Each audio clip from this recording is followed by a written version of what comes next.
Hello everyone, welcome to Mastermind. In this video, let us discuss about groundwater extraction. We'll discuss from the very basics about the groundwater extraction, what exactly is groundwater, and we'll also see some of the most important points with respect to groundwater extraction, and also remember some of the most important keywords with respect to groundwater extraction. This will be important part in our geography, which is in General Studies paper 1, and it will also help us in writing essays. If they are asking related to geography, then there is a high scope of them asking with respect to utilization of water. At that particular point of a time, you can get a few points with respect to answering the essays with respect to groundwater extraction as well. Before we start with groundwater, we exactly have to know how much is the groundwater which is available in the world. So we have seen before that 97% of the total water, 97% of the total water present on the earth is salt water, correct? 97% of the total water present on the earth is salt water. This we know very clearly. Now only 3% of water, 3% of total water constitutes to fresh water. 3% of total water constitutes to fresh water. Okay, 97% of total water is salt water, and only 3% of this total water constitutes to fresh water.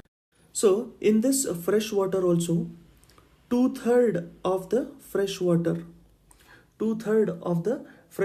or a little over that, is in the form of glaciers,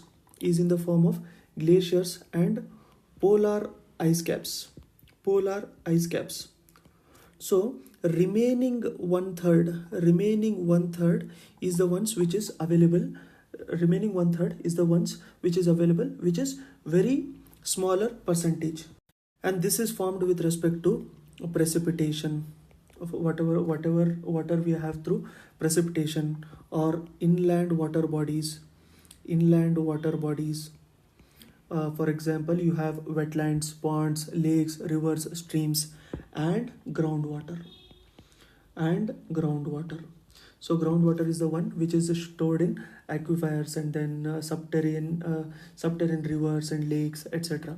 So we have to discuss about this particular portion of the fresh water now. So we have seen that two-thirds of it is in the form of glaciers and polar ice caps, which is not directly available for the humans, and one-third is in the form of precipitation, which is in the form of rain, snowfall, hail, sleet, or surface runoffs. And then you have inland water bodies, for example, wetlands, ponds, lakes, rivers, and then you have groundwater. Now we have to discuss with respect to groundwater. I hope the basic at least is clear. Now this groundwater, as we have seen, it is stored in aquifers under the ground. Okay, it is stored in soils or rocks. So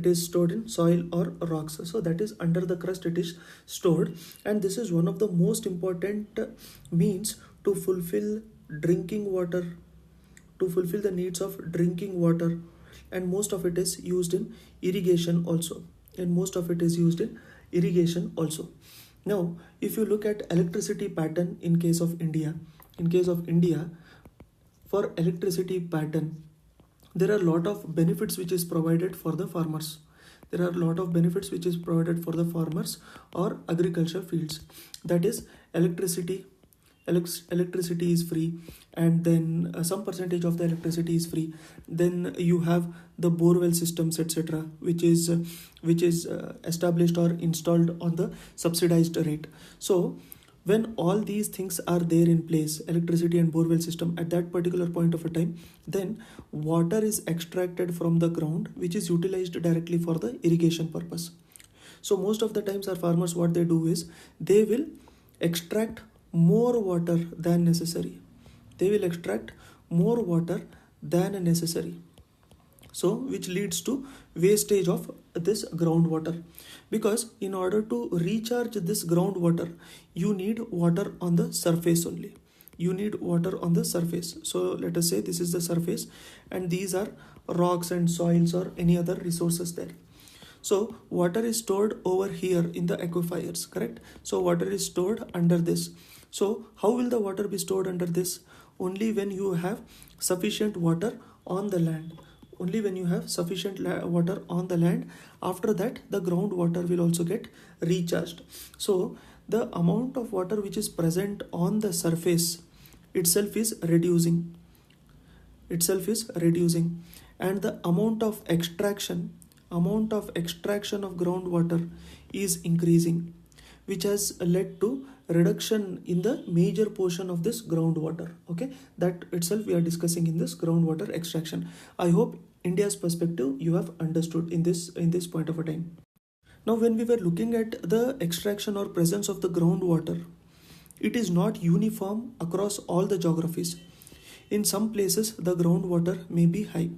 In some places, the groundwater may be very less. So, the availability of groundwater itself varies significantly from place to place in some areas. In some areas, they are limited. In some areas, they are present in bigger numbers. But mostly, what has happened over years is, let us say, just an example, they were available, let us say 100 feet below the ground. This is just an example. Now, due to more and more extraction, what has happened is this distance has increased. Now you have to dig at least 150 feet in order to make the same water available. So because of the excessive extraction of the groundwater. So what we have seen with respect to groundwater for now, groundwater, one more important point is it constitutes to 30% of the world's freshwater resources. 30% of the world's freshwater resources. Then you might see that only 1/3 is present in this particular point of a time, right? In case of inland water bodies, precipitation, etc. These itself act as a recharge to increase the groundwater. So totally around 30% of the world's freshwater resources is groundwater, and it is used for drinking purposes. In rural area also it is used for drinking purposes, majorly for drinking purposes. Then it is used for irrigation purpose and agriculture purpose, and it is stored in underground aquifers which are present in the layers of rocks, sands, etc. Okay, so these are some of the points with respect to groundwater. In the article you might see which are water rich countries and which countries have less amount of water. So in case of water rich countries, you can see that India also is present in among the water rich countries, and this is given by Food and Agriculture Organization. So this statistics will be very important for us.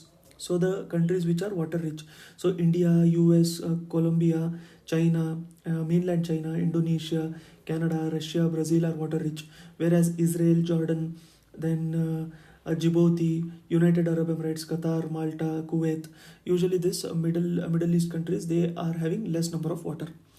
Now the context as in why we are discussing about groundwater is, in December 2022, United Nations had conducted a conference, which is a summit, which was United Nations Water Summit.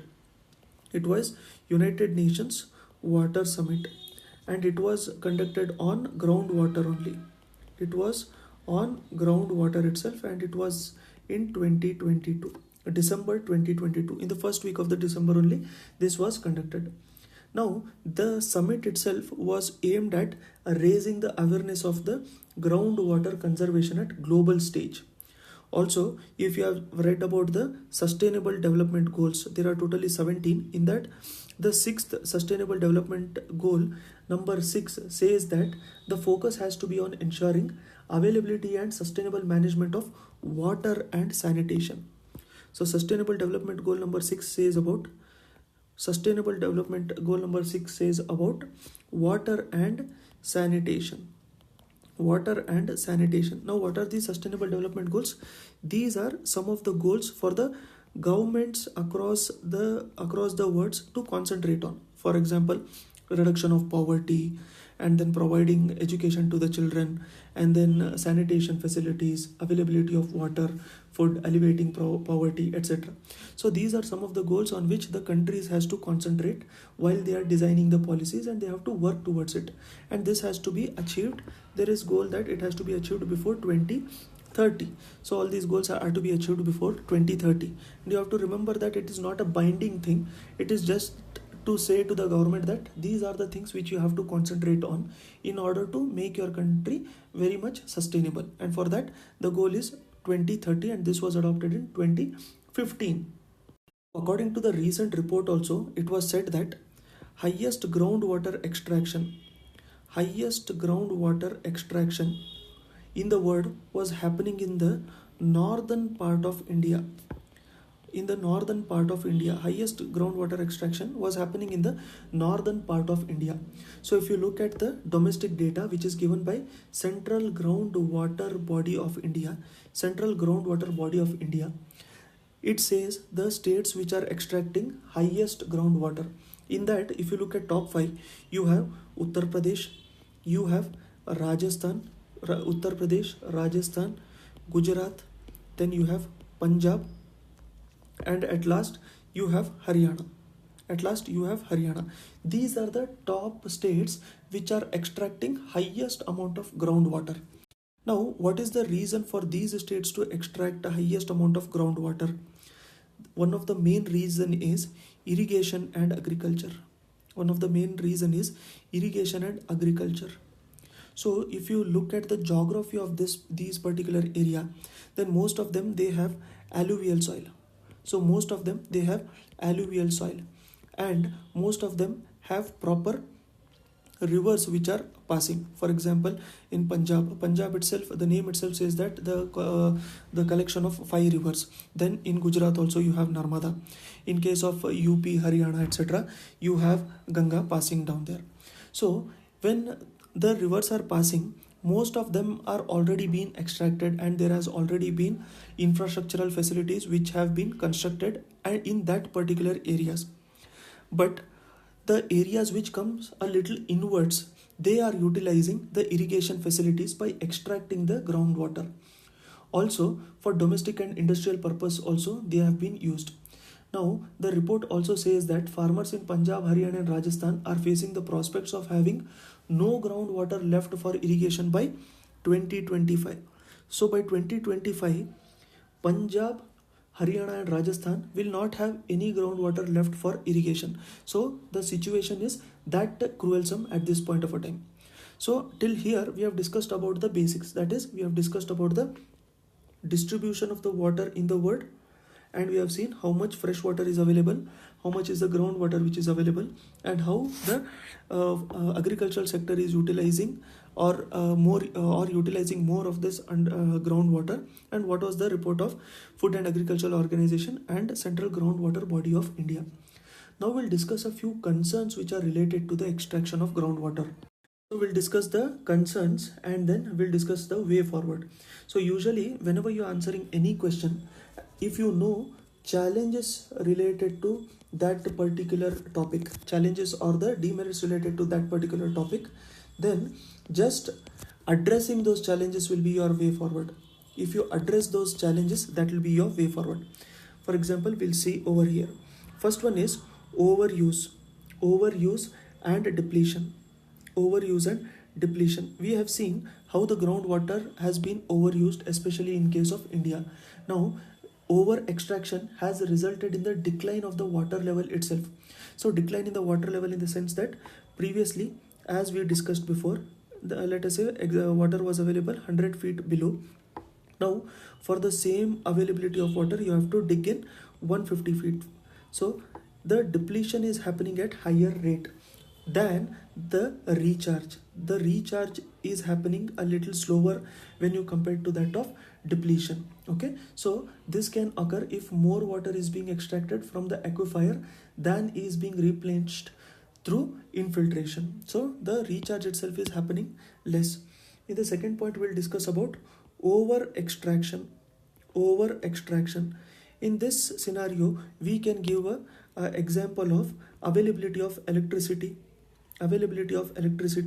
and increased technological incentives, for example, having the subsidized borewell, etc. in case of agricultural field. At that point of time, what happens is they'll utilize the water even more. That is irrigation pump set, which is in popular demand by farmers. In that irrigation increases. As the irrigation increases, the growth or the productivity also increases. The growth or the productivity of that particular area also increases, which is to the extent of 2 to 3 times compared to non-irrigated area. So keeping this in mind, there is excessive extraction of the groundwater, that is, it is being supplied to different areas. Because while we were discussing about the groundwater also, we have seen that the groundwater is not equally distributed around all the places. So for example, let us say this is the land, this is the land which is there for the irrigation, and let us say water is available more over in this particular place. Then they will have a pact to say that they will share the water in all these fields. Then the extraction, the overall extraction in this particular area itself will increase. Similarly, the extraction in other areas also, for example, drinking water facilities and borewell systems, etc., are decreasing the availability of groundwater for others. Then as you dig in for the groundwater, there will be land subsidence. There will be land subsidence. Okay, so as you are digging in ground to get more water, the land also subsidizes inside. So excessive groundwater extraction can also cause the ground to sink, and this sinking of the ground itself is known as land subsidence.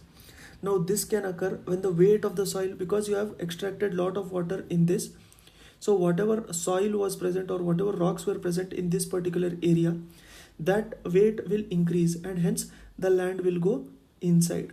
So if you are extracting water over here, then whatever land it is holding above it, that also will sink in. So next point is land subsidence also will increase. Then there is climate change.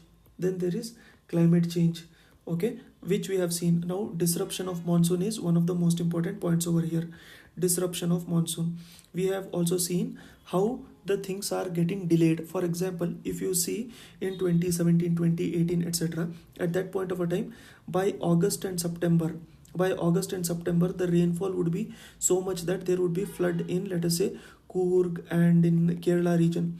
Similar incidents are happening now, but it is not happening in that particular month. It may be happening in October or so, because of the northeast monsoon and southwest monsoon, etc. So overall climate change also is contributing a lot. And because of climate change, let us say if there is a drought in any particular area, at that particular point of a time, the farmers will have no other means than to dig in ground and then extract the groundwater. And then there is flash floods, which is also uncertain situation. So the uncertain situation are on a rise, which is making the extraction of groundwater itself in inevitable situation. So next one is contamination. Mostly what is happening is wherever you are finding industries, they don't have any other means than to send the waste inside the ground. So what happens is, when you dug in deep from that particular industry and fill in the waste or pollutant inside the ground, that will get mixed with the groundwater or the aquifers which is present in that vicinity. So that is leading to contamination. For example, you might have seen the increase in mercury level in the water, which is leading to food poisoning, etc. So these things are increasing from time to time. Sixth one is the impact which it has on ecosystems. So groundwater extraction can also have an impact on ecosystem, as it can alter the flow of water itself, flow of streams, wetlands, etc. Then it will lead to it will have effect on the plants and animals which are dependent on that particular water sources for the survival. Next point is conflict over water. Whenever the availability is less at that point of a time, the increase in conflicts will also increase. The conflicts will also increase. Now we are already seeing the conflicts between the states in India itself. For example, between Karnataka and Tamil Nadu, between Karnataka and Goa, between Karnataka and Maharashtra. Similarly, you can see Punjab and Haryana. Then between Maharashtra, Madhya Pradesh and Gujarat, etc. So the number of conflicts over the water rights will also increase. So as these conflicts also increases, there will be more disturbances. Then increased energy usage.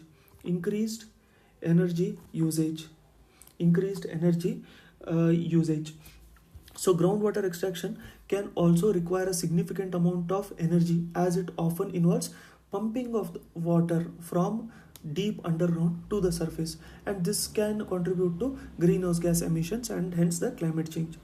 Now, what is the way forward which you can think of? Now, if you solve all these problems, if you give solution to all these problems, that itself will act as a way forward for you in case of solving this underground water crisis. So in case of way forward, if you have to give different points, then the first one will be implementation of the regulations. That is, government has to implement the regulations and management of the strategies to ensure the groundwater extraction is used in a sustainable manner. That is, there can be limits which can be set. For example, if the extraction is happening more at that point of a time, government can say, okay, the water availability or the electricity availability itself will be at this particular point of a time, and you can utilize only at that particular point of a time. So there can be a threshold or the limit which can be set, and then there can be permits which has to be compulsory for the extraction of groundwater, and then all these extractions are to be monitored in order to make sure that they are not overutilized. Okay, so government regulation has to be in place, and then we have to ensure conservation. Now, governments can encourage the conservation of groundwater. How can this conservation happen? When you have proper awareness among the people, awareness campaigns with the help of, let us say, NGOs, and with the help of media, awareness campaigns can be taken in place, and then incentivization of this water saving technologies and practices. You can promote the technologies which saves water. For example, you have vertical farming system. You have vertical farming in which the water is utilized 95% percentage less than what it is utilized in the traditional way, but it is not available for all the resources, but wherever it is available, those can be promoted so that the water is saved. That is implementation of newer technologies and practices, and by setting efficiency standards for applications. Now, there is promotion of alternate water sources. For example, you have recycled water, the surface water can be recycled. So you have recycling of water, the surface water can be recycled in order to reduce the reliance on the groundwater itself, and you can increase the groundwater recharge. Then you have to invest on the infrastructure. And by this infrastructure you can improve the efficiency of utilization of the groundwater. So this can include improving the efficiency of irrigation system, investing in the water treatment systems, etc. Then you have protection of these aquifers, that is recharging of these things. So whenever there is surface runoff, you can save a part of it so that there is proper groundwater recharge. So this can include regulating activities that may pollute the groundwater. You can regulate the water which we might feel that there may be contamination. For example, the point which we discussed with respect to industries or the industrial waste or the pollutants, so those can be done. In this way you can save the groundwater and also increase or recharge the groundwater. So I hope you have understood about the points with respect to the extraction of groundwater and points with respect to groundwater. You have to just remember these keywords, that is overuse, extraction, land subsidence, climate change, contamination, ecosystem, conflict over water rights, then increased energy usage. So once you have all these keywords with you, at that point of a time it will be easier for you to elaborate on that, because we actually know the basics of groundwater. If you are saying about overuse, then you can write how it is being overused. If it is over extracted, how it is being over extracted. What can be government steps? Now we have discussed about a few steps. You might be having a few more steps in your mind to write down. So you can write down about that also. Then awareness campaigns. You can have, let us say, college campaigns with respect to skits on the saving of groundwaters, drama with respect to saving of groundwaters, movies, documentaries, etc. You can add in those points also, which will make proper sense because it comes under awareness only again. Then water resource, alternative water resource, that is vertical farming, etc. you can have, and then recycling of the water, etc. So all these keywords you have to remember and then write down only the keywords. For example, groundwater extraction, you have to write down in, let us say, 2 lines that these are the points which you'll be writing whenever you are asked about groundwater extraction. And if you are writing about these points, then the marks which you will be getting also will be more, because you are using different headings and different perspectives to answer that particular question. So I hope you have understood this concept of groundwater extraction. At the end of this e-paper, there are a few multiple choice questions for you to answer. You can attempt those. Thank you. I'll see you soon in the next one.